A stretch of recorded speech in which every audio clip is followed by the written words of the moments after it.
You're watching Balanced Health, your body, your choice. And we have some more viewer questions to ask Dr. McKeever, as well as some questions that Joe has for him. Well, one of the things we wanted to ask Dr. McKeever about, because this is a show about integrated medicine, taking some alternative approaches, nutritional approaches, combining them with conventional approaches. So, hypothetical situation.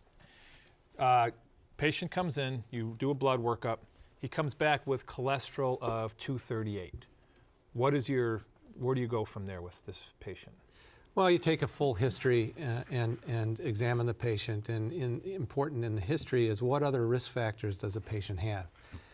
If the patient has multiple risk factors, that cholesterol of 230 takes on more significance than if there are no other risk factors. Okay. But just a total cholesterol of 230 doesn't necessarily mean that the patient needs to be treated. What is that cholesterol made of? So you have to fractionate the cholesterol into high-density cholesterol and low-density cholesterol and other fractions, but those are the two main ones. And that's when we talk about HDL and LDL, those are the good and bad cholesterols.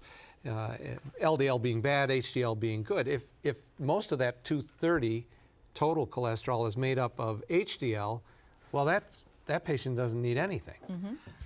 And so it's about ratios, it's about big picture. I think a lot of people would like to know this. When you talk about, a lot of people know bad cholesterol is LDL. I'm going to give the street version of it, and you put it into the doctor's version, but low density lipoproteins, because they're lower density, have a greater chance of adhering to the walls and building up plaque. Is that why it's bad? Is that yeah, in some way it adheres to the wall and it injures the wall, and then that sets up an inflammatory response, and then the natural plaque formation begins. So when we hear the term calcium deposits on the inside of these arteries as it relates to coronary disease, are we talking about calcium, or has that plaque calcified? How does that? That's a great question. The plaque has calcified. What happens when a plaque gets deposited in the body, in the blood vessel, the body responds to that by depositing calcium in the plaque. It's supposed to do that, really. Yeah, it's some kind of defensive mechanism.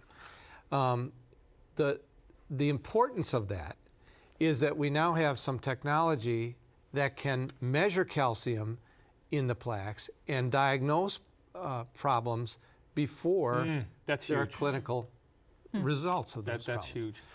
We have about 45 seconds to break. Triglycerides, we know they're supposed to be low. What is a triglyceride, and what's a good number for us? And I know it has to also relate with the other ratios of the cholesterols as well. But we just know our triglycerides, but what are they? Well, triglycerides are fats in the blood, and a large component of them are due to what we exogenously take in. So if you eat a lot of fat, your triglycerides are going to be high. If you have certain illnesses like diabetes, your triglycerides are going to be high.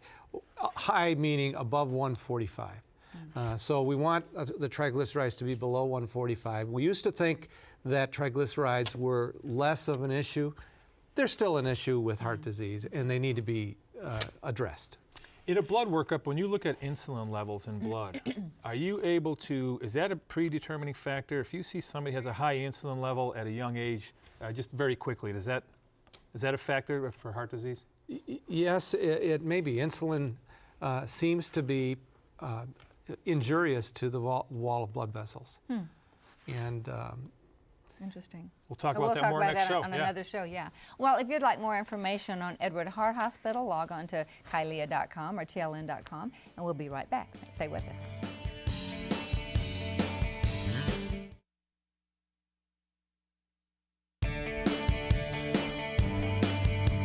Well, welcome back. It's time for our healthy habit of the day, and it's our goal here on Balanced Health to give you tips that are practical, inexpensive, and quick and easy that you can incorporate into your lifestyle. So, Joe, what's our habit of the day, quickly?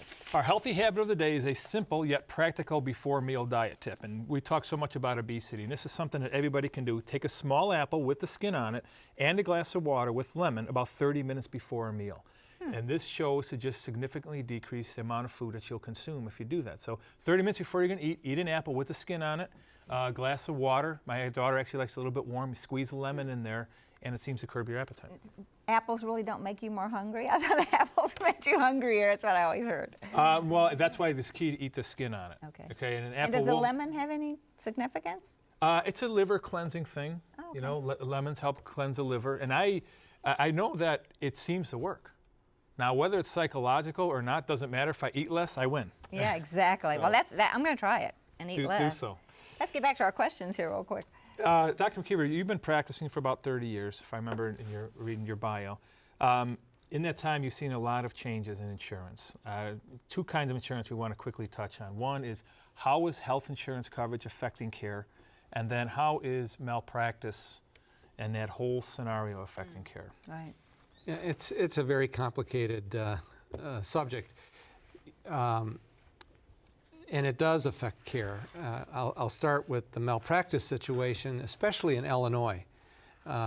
It is a high-risk state with regards to malpractice. There has been no real tort reform here with regards to that.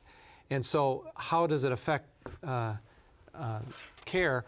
We have trouble recruiting physicians from other states to come and practice in this state. There are places in the state where there are no neurosurgeons. If you get in an accident and need a neurosurgeon, there is none for miles around because, and the same thing with obstetricians. These are two real high-risk. You have doctors fleeing? Do you have cardiologists fleeing Illinois? Going to Wisconsin, going to Iowa. That's Yes. scary, isn't it? It is scary. You know, I'm so sorry that we're out of time, but you are going to be with us on our next show, which I'm very delighted about. So we're looking forward to having you back. Sorry we did. We'll take that up on the next show.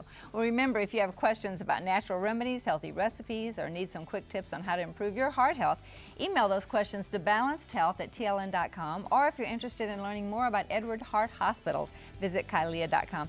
Thanks so much for joining us today, and we'll see you next time on Balanced Health. And thank you, Dr. McKeever. So glad you joined us.